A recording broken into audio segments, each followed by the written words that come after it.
Assalamualaikum warahmatullahi wabarakatuh. Pentingnya ilmu satu bahwa itu akan menjadikan satu perilaku. Misalnya begini ya, dulu itu kiai-kiai Jawa zaman dulu itu berpatokan karena dulu pemerintahan Hindia Belanda, seorang lagi masih pemerintahan Hindia Belanda. Itu dalil yang sering diutarakan itu sebaik-baiknya umara itu yang datang ke ulama, terus sejelek-jeleknya ulama itu yang datang ke umara. Tapi semenjak pemerintahan Indonesia dan kemudian ditandai beberapa tokoh kayak Gus Wahid putra Ki Hasyim jadi Menteri Agama, ada Gus Wahid putra Ki Wahab juga jadi Menteri Agama, ada Ki Fathur Rahman keluarga Mbah Maimun, keluarga Sarang juga pernah jadi Menteri Agama. Kemudian bersamaan dengan itu dibangunlah satu pegangan ilmu. Pegangan ilmu ini penting karena ini yang mengilhami semua orang Islam, terutama ya utamanya ulamanya. Ada seorang ustadz, seorang guru ngaji yang karena melihat rata-rata penguasa itu zalim ya, datang ke Harun ar-Rasyid. Ya, ini perlu disemak, datang ke Khalifatullah atau Amirul Mukminin Harun ar-Rasyid. Karena beliau seorang raja tentu terduga lah, atau ya umumnya atau gimana lah istilahnya, itu ya rata-rata ya agak seenaknya namanya raja, namanya penguasa. Ini dalam pikiran ustadz itu, tidak mesti dalam fakta. Kemudian si ustadz itu matur, ya Amirul Mukminin, inni nasihun lak famusyaddidun alaika fala tajidanna fi nafsika syai'an. Saya ini mau nasihati Anda, kemudian saya cara nasihati itu keras. Tolong jangan dimasukkan hati. Dia bilang famusyaddidun alaika. Saya nanti kalau nasihati itu keras sekali. Tolong dimaklumi karena ini penting, karena Anda harus dinasihati secara keras. Tapi sebelum nasihat itu diutarakan, kata Harun ar-Rasyid, karena beliau Bani Abbas dan beliau orang alim termasuk muridnya Imam Malik. Kata Harun ar-Rasyid, uskut, kamu diam Ustaz. Inna Allaha ta'ala arsala man huwa khairun minka ila man huwa syarrun minni wa ma'adhalika yaqulu Allahu ta'ala faqula lahu qawlan layyinan la'allahu yatadzakkaru aw yakhsha. Jadi ini sekaligus etika dan norma ya bagi semua dai di Indonesia dan semua kita. Wahai Ustadz, kamu diam. Allah Ta'ala itu ngutus orang yang lebih baik ketimbang kamu, yaitu Nabi Musa, ke orang yang lebih jelek ketimbang saya, yaitu ke Fir'aun. Itu saja harus pakai etika faqula lahu qawlan layyinan. Kamu harus ngomong yang halus. Jadi intinya ini Harun ar-Rasyid komplain. Kamu itu kalau jadi ustadz ngaji kira-kira gitu. Jadi betapa baiknya orang dulu memahami Quran. Jadi Quran itu dibaca, kemudian kita mungkin baca terus jadi cerita, mungkin ada yang baca jadi perilaku, ada yang baca kemudian itu mengilhami, membentuk. Nah kira-kira itulah yang membentuk kiai-kiai alim di NU, di beberapa pesantren maupun orang-orang alim di luar NU. Asal ngajinya dan bacanya seperti kita, pasti seperti itu. Karena cara berpikir tadi sudah. Jadi akhirnya si ustadz tadi keluar dan minta maaf, anta a'lamu minni, ternyata engkau lebih alim ketimbang saya. Jadi kalimat famusyaddidun alaika, saya akan keras cara memberi nasihat, itu yang diket, yang dipotong, yang dibatalkan atau yang diralat oleh Khalifatullah Harun ar-Rasyid. Yaitu dikatakan Inna Allaha ta'ala arsala man huwa khairun minka ila man huwa syarrun minni.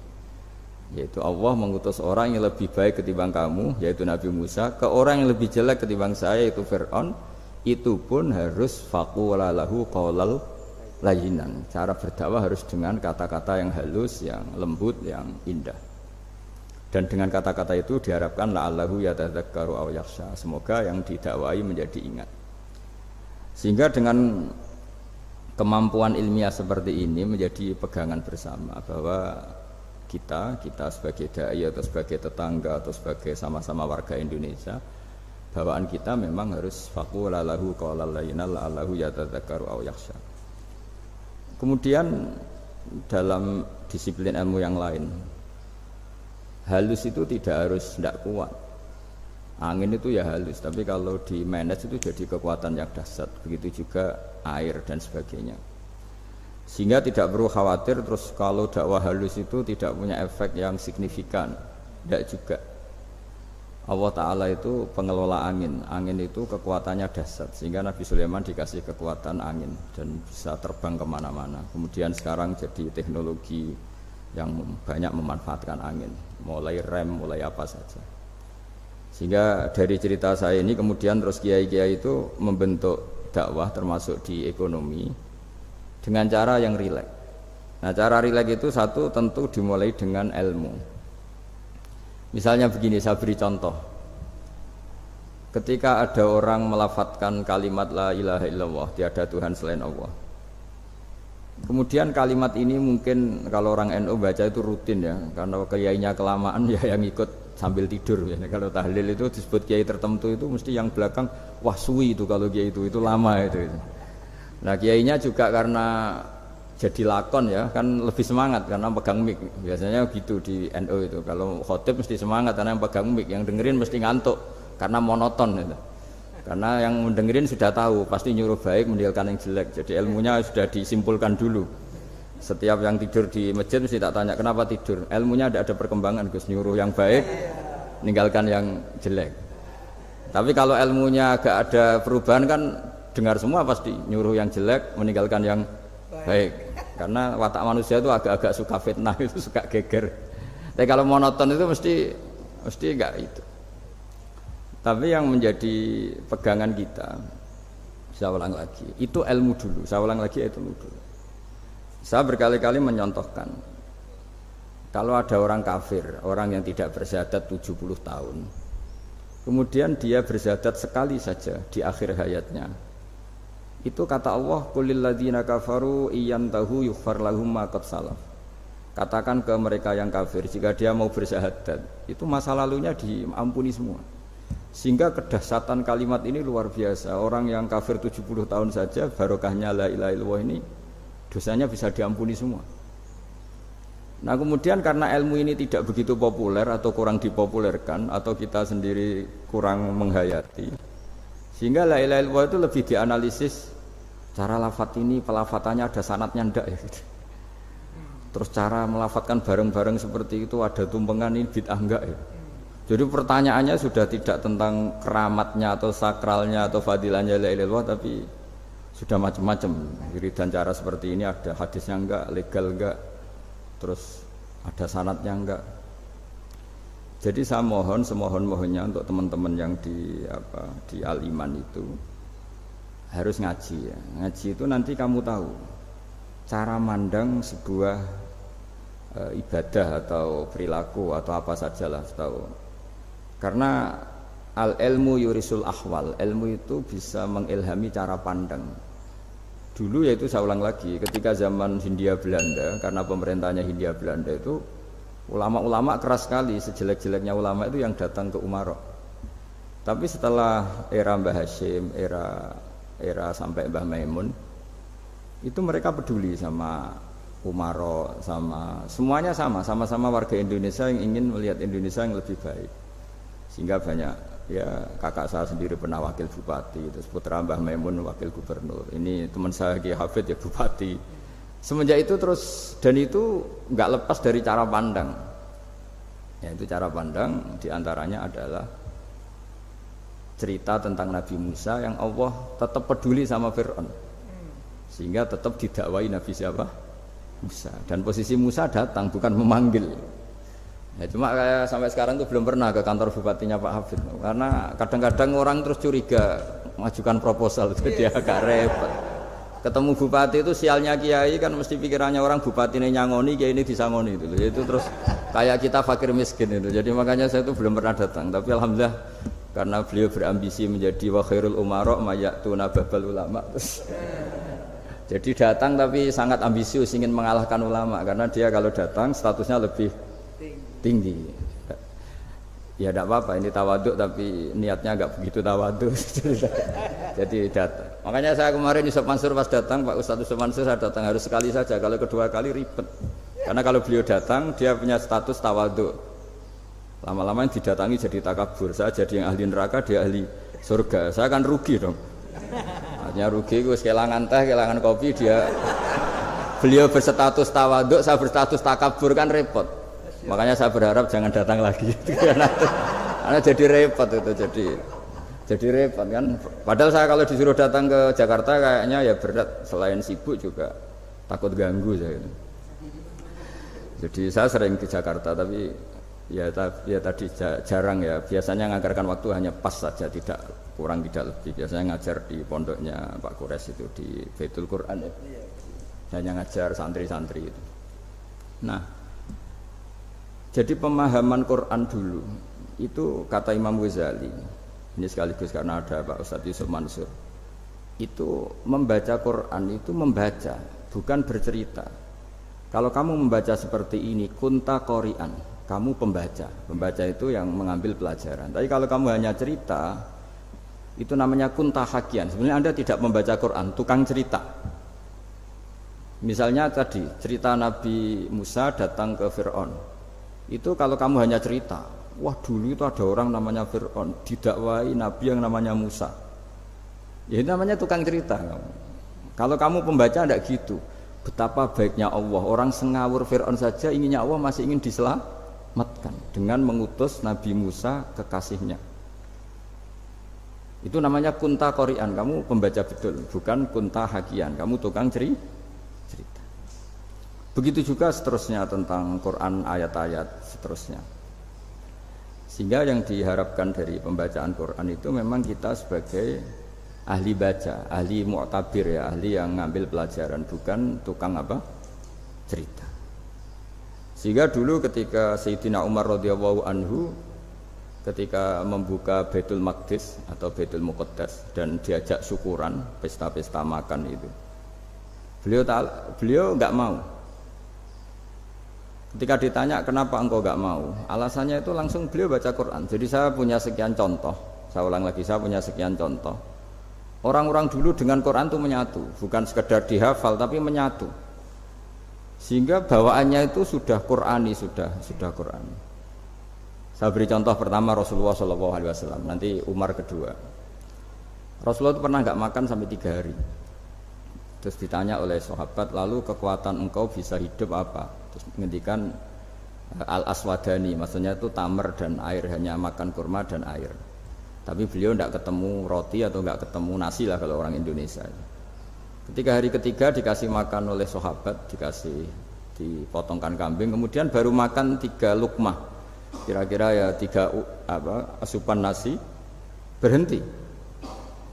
Padahal sahabat yang lapar sama dengan Rasulullah itu membayangkan Nabi itu sampai kenyang, sampai apa. Tapi ketika ditanya, seperti ini pun nanti ada hisabnya. Walatus alunna yauma idzin anin naim.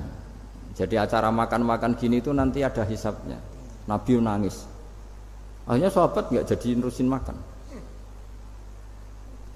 Jadi ketakutan orang dulu sama ketika Sayyidina Umar dijak pesta ketika memenangkan Baitul Maqdis itu.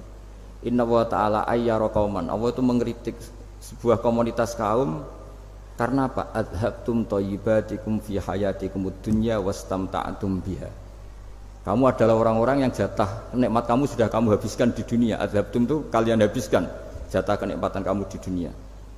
Wastamta'tum biha, kamu di dunia sudah berpuas-puas. Maka jatah Anda sekarang di akhirat habis. Sehingga Sayyidina Umar enggak mau pesta-pesta karena takut jatah nikmatnya habis. Kata beliau terus astabqi thayyibati, akan saya sisakan sisi-sisi kebaikan saya supaya ndak habis. Corong Jawa itu aja dientek-entekno biar jatahnya masih. Sehingga di dunia kiai itu ya meskipun saya akrab bupati, akrab mungkin wakil gubernur, saya itu ya jarang ketemu.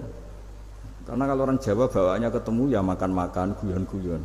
Nak keterusan ras de mlebu swarga. Makanya saya pastikan Pak Yusuf Mansur kesini tidak akan saya jamin, biar aja, biar jatahnya masih. Jadi ini bukan karena saya bakhil, biar jatahnya masih. Ya, jadi itu ilmunya kiai. Nah, efek dari ilmu ini dahsyat. Kalau Anda berpikir tentang nasib Anda di akhirat, nanti bawaannya juga tidak akan mudah menyalahkan orang lain, tidak akan menghakimi orang lain karena sibuk dengan dirinya sendiri, tapi tidak dengan makna egois, tapi makna Orang baik itu siapa? Orang yang sibuk dengan aib pada dirinya, dengan kekurangan pada dirinya, saking sibuknya mikir aibnya sendiri, tidak sempat mengoreksi aibnya orang lain. Itu awal ilmu. Ilmu itu tidak dimulai dari larangan. Kalau larangan karuan, tidak termasuk ahli surga orang yang suka mengadu domba, tidak termasuk orang baik yang cari kesalahan orang lain. Itu namanya pelarangan. Tapi ilmu itu di atas nahi, di atas pelarangan itu.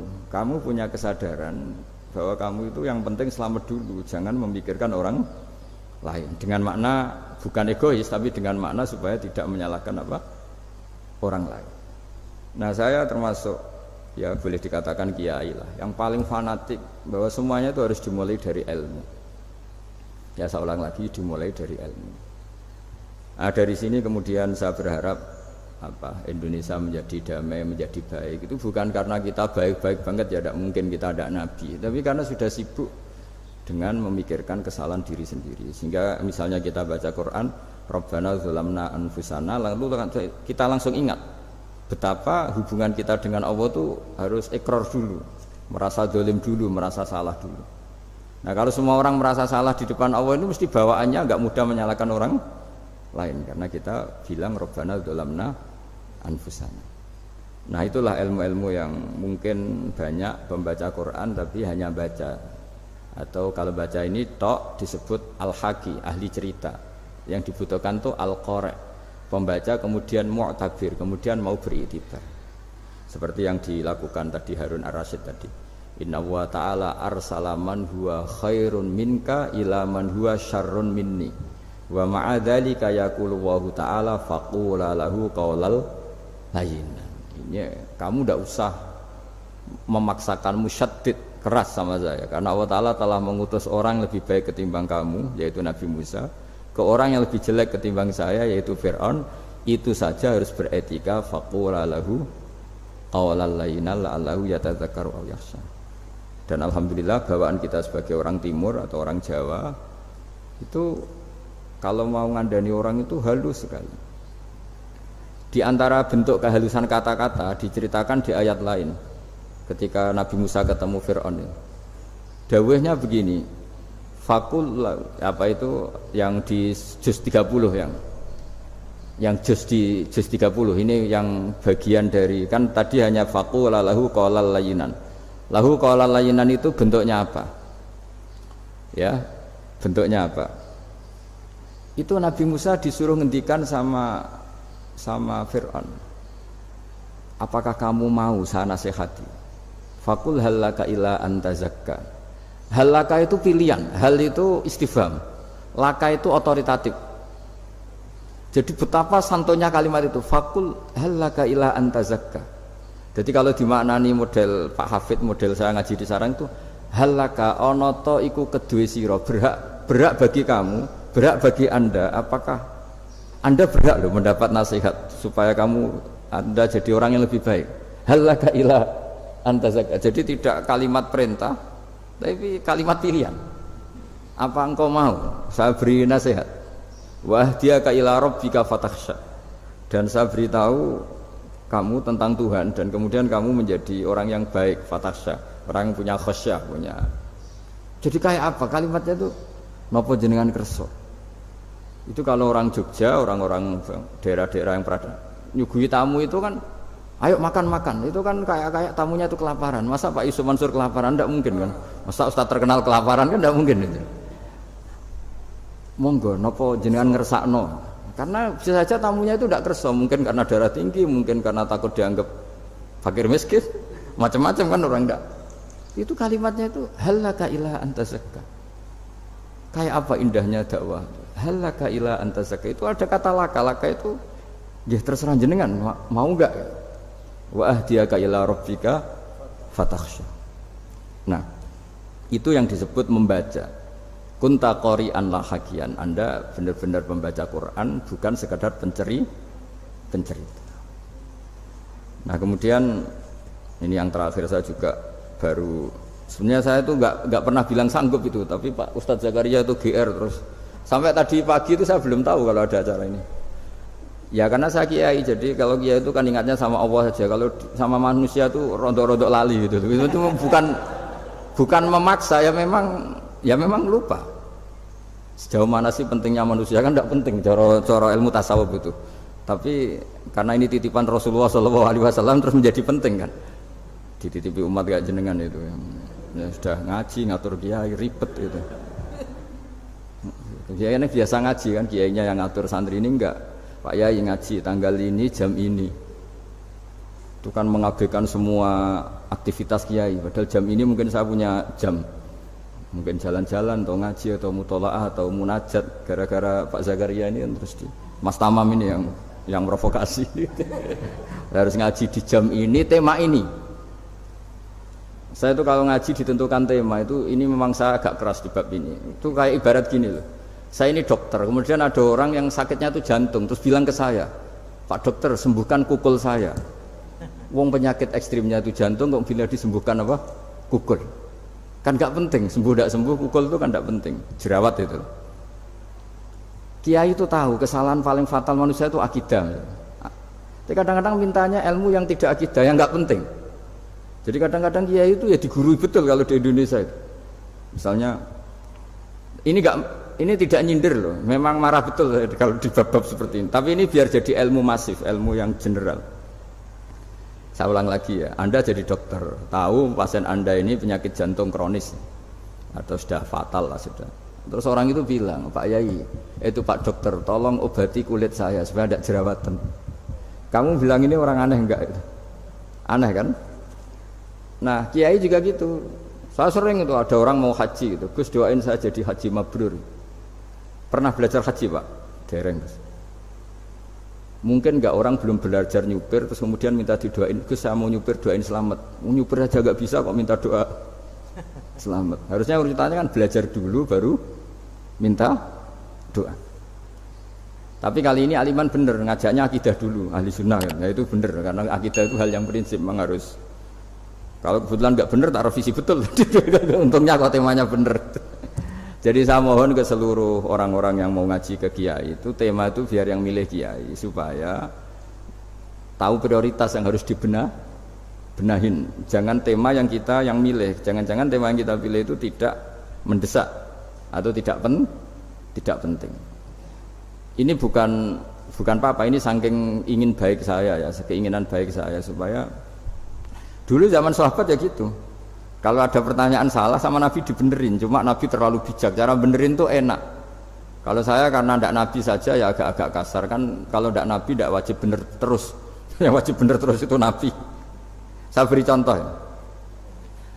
Nabi itu ngendikan tentang kiamat. Kiamat itu dahsyat, mengerikan gini-gini. Kalau pikirannya orang kampung itu begini, Nabi ini aneh. Cerita kiamat dahsyat tapi nggak ada tanggalnya, ada tahunnya. Harusnya ada dong biar kita bisa persiapan. Sehingga Nabi disomasi di tengah-tengah khutbah itu, ya Rasulullah mata sa'ah. Nah, karena ini orang Bedui, Nabi nggak dengerin, masih ulang lagi. Mata sa'ah ya Rasulullah. Ketika Nabi mengabaikan itu ada dua kelompok sahabat, yang satu bilang lam yasma, Nabi tidak dengar sehingga mengabaikan. Yang kedua bilang sami'a wa kariha, Nabi sebenarnya mendengar tapi tidak berkenan. Tapi diulang lagi ketiganya, ya Rasulullah mata sa'ah.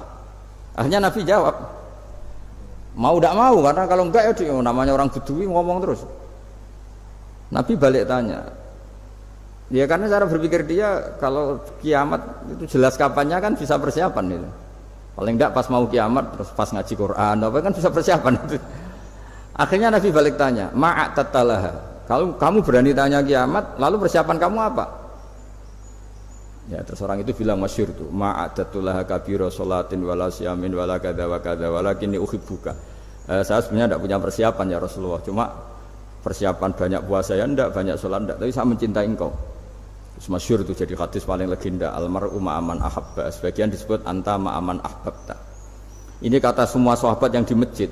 Si Bedui ini orang paling dibenci sahabat karena mengganggu Nabi saat khutbah, tapi akhirnya ini menjadi orang paling dicintai sahabat karena barokahnya itu hadis itu keluar secara terbuka, almar'u ma'aman ahabba. Sebagian riwayat yuhsyarul mar'u ma'aman ahabba, nanti orang akan sowan sama Allah bersama orang yang mereka Nah itu sahabat-sahabat fama farihu ba'dal Islam farahahum bihadal hadis. Mereka tidak pernah senang setelah masuk Islam sesenang hadis ini. Karena kita tidak perlu soleh-soleh banget, cukup nyintai orang apa? Soleh gitu. Makanya saya sekali bilang itu ya, kadang-kadang saya jadi orang alim itu ya rugi. Ruginya tadi. Misalnya untuk menjadi orang alim kan harus hafal Quran, ngaji Bukhari, Muslim, Ikhya. Ternyata pengumuman kedua orang nggak bisa apa-apa. Gelombang kedua para pecinta, waduh, itu kan repot ya. Jadi kita yang jadi orang alim susahnya bukan main, ternyata disaingi pengumuman kedua dan para pecintanya. Wah itu kan